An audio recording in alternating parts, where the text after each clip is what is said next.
Hi everyone, and thank you for joining me for this workshop where today I'm going to talk to you a little bit about using rubrics in Google Classroom. I've got some slides to show you. They won't take too long, and then I'm going to give you a quick demonstration of how it works within Google Classroom, and then you'll be free to go.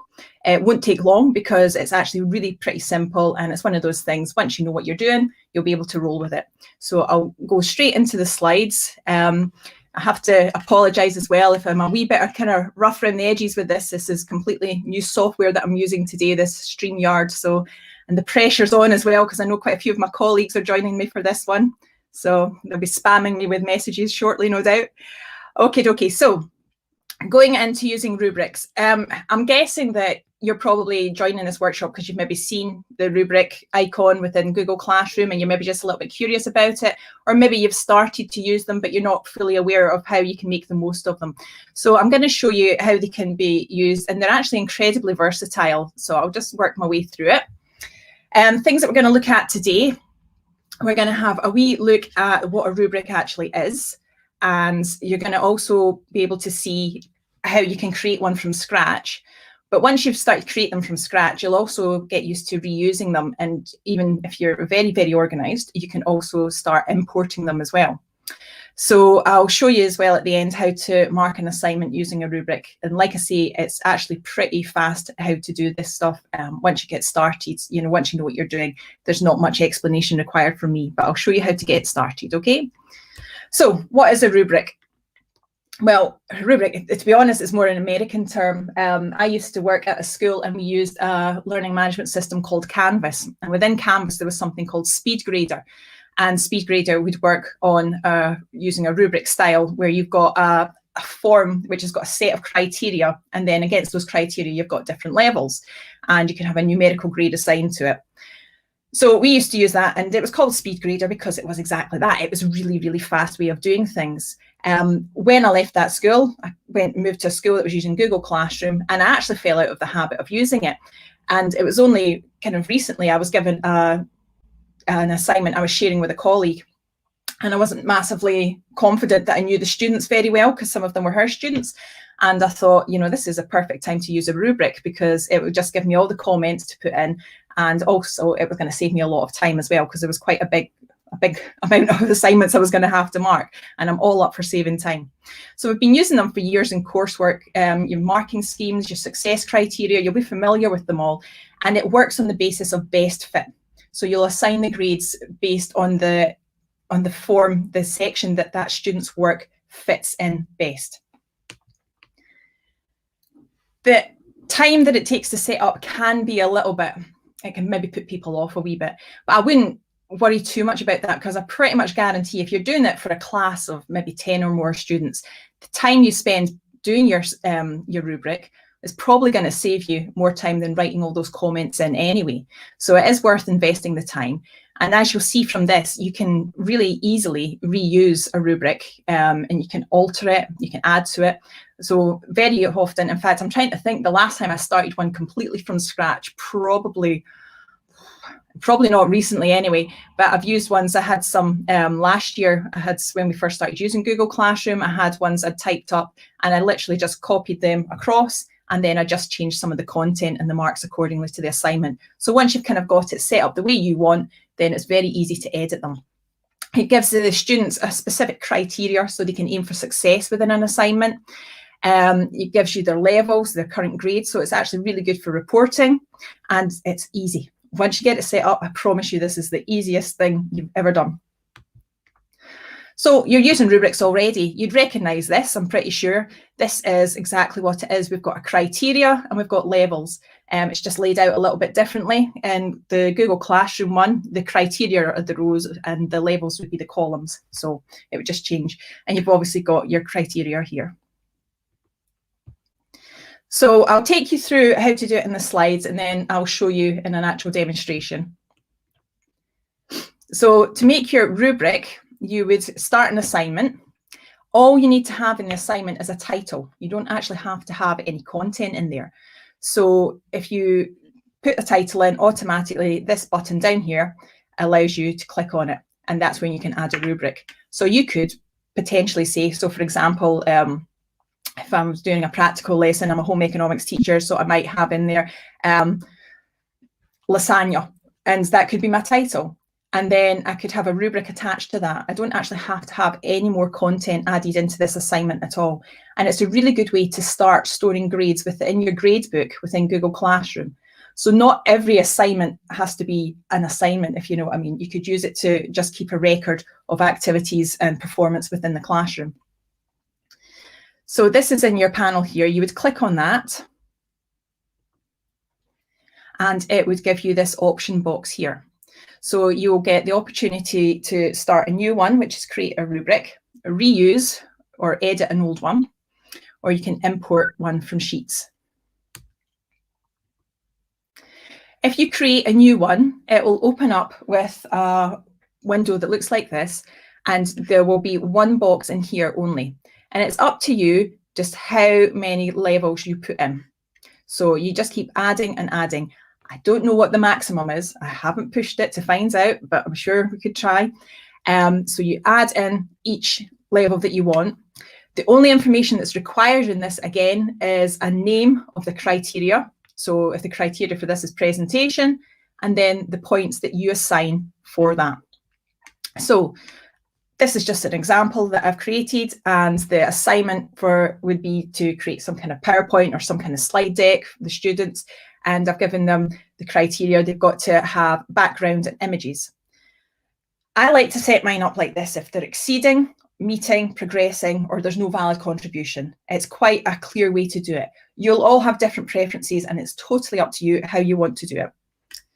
So for this one here, if this person has gone to a real amount of effort, you know, they've gone full out doing fabulous backgrounds and lots of images in their slides, you can show that they're really exceeding the requirements, then you'll get 3 points.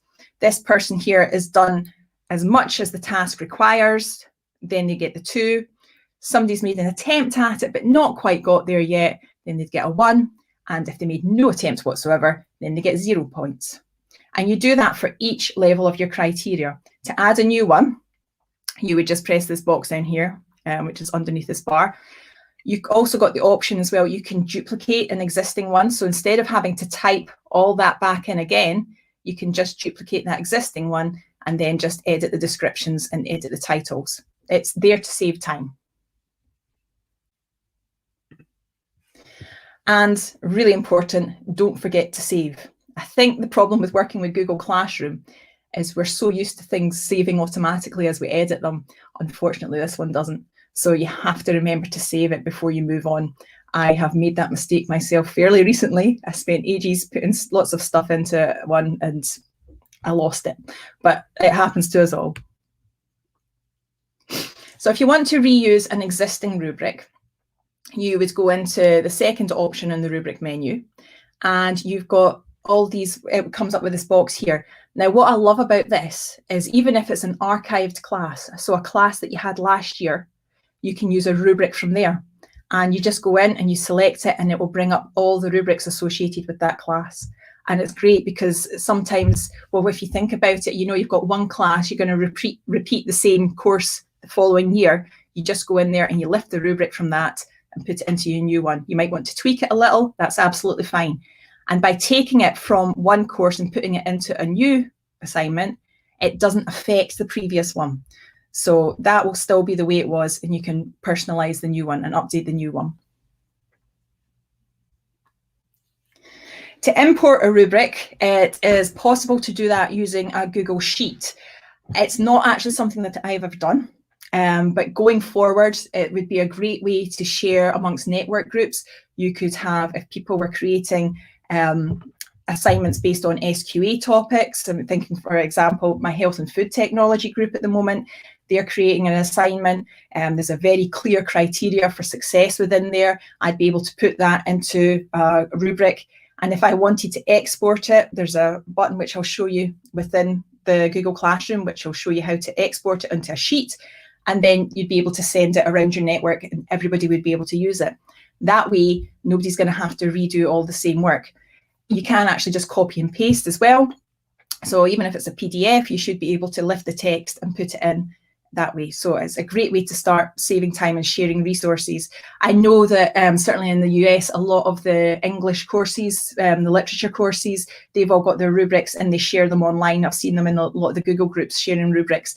So if anything saves work, it's obviously got to be a good thing. There is a few issues that have come up as well within that, and it's something that just to be aware of. Some people have been tampering with the data within the sheet, and they've maybe put in some extra spaces, or they've edited, or they've put in a hard return. If you do that, then it causes problems with it transferring over. So if you're using an import from Sheets, please make sure that you don't tamper with information on the sheet. So it's literally just a case of exporting it to the sheet, giving it to the other teacher, and they import it. No editing at all going on within the sheet. I should say as well, it has to be a Google Sheet. It will not work with an Excel. So what the student sees, you've set up a rubric in their assignment. They click on their assignment and they go into the page and they have this. They'll have instructions, there could be attachments, any kind of things you put on there, Google Forms, whatever. And then you've also got this at the bottom. Oops. You can see there we've got, this is the drop-down menu. So it all sits like this, and they just have to use the drop-down menu, and they'll be able to see within that what points they're getting. So this person here, they've got to do something about the amount of food waste in the UK and Scotland each year. If they put a really detailed description on 2 or more points about food waste in UK and Scotland, then they get 3 points for that, and so on. That's the way it works. It's actually a very quick way to mark. Once you've done that, you mark it as done, sorry, you return it to your student, and then they'll be able to see this. So you can also add other comments in as well. I should point out that too. It's not just a case of these boxes that are highlighted. You can also put some more personal feedback in as well. So you can see here that they would open up their page for their assignment once it's been returned, and they're able to see their overall score at the top. And then you've got these individual ones. They use the drop-down menu to see what the issue was or where they could have improved. So I should mention as well, I've got a wait clip page. I'll put the slide back on at the end where all these PowerPoints, the slides presentations are going to be in there. But what I'm going to do now is I'm going to try and give you a little demonstration of what it looks like when you're marking it. So if you bear with me while I change my windows over, I've got all these different screens to share, and I'm working from a little tiny laptop here as well. So everything's a little bit cramped. And we are wanting to go into, where are we? And I'd never get a job at the BBC, I don't think. And we're wanting to do the application window. And we're going in there. Okie dokie. Right. So this is our test kitchen. My colleagues that are in this will be familiar with this. This is our kind of testing area that we have. It's quite a good tip to pass on to you if you're using Google Classroom in your school. You can set up a classroom and have your faculty in there, and it's a good place just to kind of dump things, get people to try them out. If you want to just check that links are working, I frequently put things in there and ask people, can you just check this link works for you? Because you can put them in as a student. You don't have to register them in as a teacher. And it also allows you to see things from a student's point of view, because the student perspective can be quite different from the teacher perspective. What we've got in here, so I've got an assignment on there, and it's my rubric test assignment. So if I go into that, I'm just going to check that's working okay. And if I click on it, okie doke. So this is just a sample assignment here, and you can see when you go into your marking page, your rubric has now appeared on the side. So this works for documents as well, not just slides. So it's actually quite good, because it means that, you know, you can see your criteria quite easily. You can see the document quite easily as well. And it's a very fast way of going through all the information instead of having to open up lots of different windows. So the first thing we've got in here, this is purely for an example. I already marked this one earlier just to check it was working, but you can go back in and you can adjust those marks as well, so there's no problems with that. If you click on this one here, you can see there that it's about, you've got the boxes that we'd set up earlier. It's just displayed slightly differently. You can also clear an existing score as well if you wanted to. So the first thing that they've got to do is talk about the amount of food waste in the UK each year. So this person's put in a couple of comments. I wouldn't necessarily, it was particularly detailed, so I'd be maybe a wee bit generous, but I'll say a basic description of 2 points. And then the score at the top is going to automatically adjust. And if I go down, you can adjust them accordingly. If you're familiar with your criteria, you don't even need to open them up. If you can say that's amazing, we can just pop that on there. You can say that's dreadful. Thankfully, this isn't a real student. And just pop them along there, and the marks will adjust accordingly. Now, at the very top, you will see we've got our grade in there. And this is obviously an adjusted grade now, so this has been returned. You've also got your private comments box in here, so you can put a nice little mock comment in there if you want to give them a bit more personal feedback. I definitely think mock is very worthwhile doing if you're not doing it already. Having that kind of personal connection with your students is really important, especially when you're giving feedback. And if a student's not done particularly well, you really want to be able to make sure that they're, I mean, it's quite horrible reading feedback if it's all negative, you know, so trying to put a positive spin on it and being able to have a nice kind of perky, happy voice. I think the students will appreciate that more. So being able to put those verbal comments in there, and then you've got all this information up here to back up. So that's really why I think this is a great way to mark. I mean, how quick is that as well? It's fantastically quick. So going back into the actual assignments, obviously you would hit return there if you wanted to send it back to your student. And it sends it back. There we go. If I go back into the instructions here, if you want to edit your rubric that you've got, you can go into this button here, and you've got the edit option up there too. Now, there's certain things that are restricted once you've added to an assignment. So you can see actually up here, it tells you you can only edit the text once you've started grading with it. So you can't start changing the scores, for example, that are appointed to them. There's no options within that, which is fair enough. This is also where you would export your rubric to a Google Sheet if you're wanting to share it with other teachers.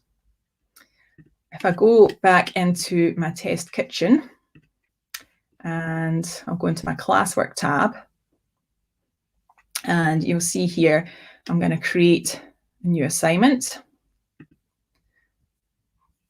So you can see at the moment, I've not added any information into this box just now.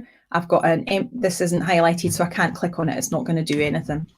So let's just call this a test assignment. And once it's saved, it's now lit up the rubric button.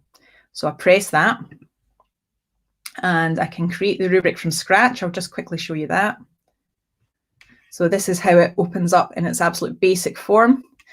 This is something as well worthwhile pointing out. You don't have to use scoring. You don't have to have points associated with it. So if you're wanting to just do it for levels, for example, recording and reporting on levels, you'd be able to use it for that. You've got your title and your points on here. If I switch that off, that's obviously not required. And let's see how many levels we can do. So it's 2, 3, 4, 5. Can I get another one? 6. Oh my word, it keeps going. 7, 8, 9, 10. 10. There we go. There's our limit, 10 levels. Good to know. Okay, so once you're happy, you've done all that, you just press on this here, you add another criteria. Okay, if you loved the one you did so much before, you just go into the 3 dots up at the top and you duplicate it, and that saves you starting again from scratch. Right, I'm going to show you how to do I'm not going to save this one, so I will discard. To reuse an existing rubric, if I go back in here and I click on this. So this is a rubric associated with this one. It automatically comes up with rubrics that you've used in that classroom to begin with, which makes sense, obviously. But if you start to use the drop-down menu, you can see here existing rubrics, lots of archived classes in there. There's lots to choose from. So it's obviously quite handy to keep a record of everything that you've done as well. So for this one, I'm just going to actually reuse this one because I can't remember where all the others are. So if I press that one, select it, and it's automatically in there. If I want to check it, go in, and there is all the information. I can still go in and edit that because I haven't set it, I haven't started grading with it yet. So if I go into edit, you can see here, I can change the points, I can change all the details in there, and that does not affect the assignment that I took it from in the first place. Okie dokie, right, I think that is pretty much it. I don't really think there's any more to tell you, to be honest. If anyone's got any questions, if you want to pop stuff in the comments, what I'll do is I'll pop up the slide with the QR code on it, and you can see from there, if you want to scan that, that'll take you to the Wakelet. I'm just seeing if there's any comments coming in. Doesn't look like it. Okay, is there anybody there? Yeah, so in the Wakelet link there, you'll get contact details as well from me if you want, and you can get in touch if you have any questions. But one thing I will say about using Rubrics is there's absolutely tons of information and how-to videos on YouTube. So if you really want to find out how to do it, if you pop in a wee search in there, you're going to find out that there's tons to choose from. And to be honest, if you find one that's like 20 or 30 minutes long, then you probably don't need that much. I would just go for the wee short ones. They cover the basics. You've also got the Google, the Facebook pages. There's lots of help on there. And if you're unsure about anything, you can put your questions in there too. And that's how I found out about all the problems they were having in exporting and importing from Sheets. And then, of course, you've got your colleagues. Find out what your colleagues are doing. Find out what's happening in networks. It would be brilliant if we were all able to have our rubrics already done, and we would be able to just kind of share them as well. So I've just got somebody here, David. Oh, I can press show. I can show your comment on screen. How cool is that? Have you found yourself using rubrics and comment banks on the same piece of work? Yeah. Yes, absolutely. Sometimes I think, working from home and not having that contact with students at the moment, I feel sometimes I'm overfeeding back at times, because I'm always very conscious as well about upsetting them if I've given them some negative information. So I've got my Moat comment bank, so I can use that as well. You've got your comment bank as well built into Google Classroom. To be honest, I don't really use that one very much. I tend to use my Moat comments, and then the Rubric as well. It's a brilliant fallback, and it's a great way to share. So if anyone's got any more questions, if you want to pop them in. If not, I shall do my lovely video that finishes at the end. And if you want to join us, I think it's at 2:30. I could be wrong, but 2:30 there is a meeting where there's, if you've got any questions at the end of that, so you can join in for this. So, oh, is Mr. Lynch is sending me a message. What's he saying? Oh, right. Okay. For the level title, is that needed before you input your mark allocations? Yeah, I think you need to have your title. You have to have that in, and then you put in your marks. Again, you can play around with the marks. I should mention as well, you're able to adjust, even if you've marked them, say they got 18 out of 21, in the very top box, you can still adjust that. So if you think they deserved a wee bit extra anyway, you can be very nice and generous that way. Or you could work the other way and take stuff off them as well, but that's totally up to you. Okay, thanks everyone for joining me. I hope you enjoy the rest of your day, and I will hopefully hear from you all soon. Take care. Bye.